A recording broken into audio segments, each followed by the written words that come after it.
So guys, কিছুদিন আগে আমরা ডিস্ট্রিক্ট লেভেলে থিম ডান্সে প্রথম স্থান অধিকার করি। তারপর স্টেট লেভেলের জন্য আমরা নিউ কোচবিহার যাই।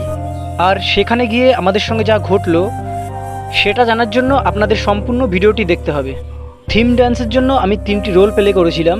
এক পাগলের রোল, সেকেন্ড ক্ষুদিরাম বসুর রোল এবং থার্ড হচ্ছে গান্ধীজির রোল। আমাদের পারফরমেন্সটা অসাধারণ হয়েছিল, যার কারণে পুরো গ্যালারির মানুষ আমাদের উঠে দাঁড়িয়ে হাততালি দিয়েছে।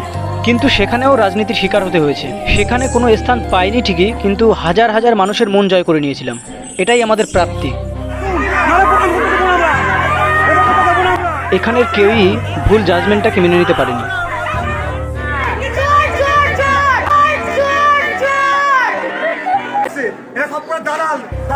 যাই হোক, সকলকে অসংখ্য ধন্যবাদ জানাই। ভিডিওটি কেমন লেগেছে প্লিজ কমেন্ট বক্সে জানিও।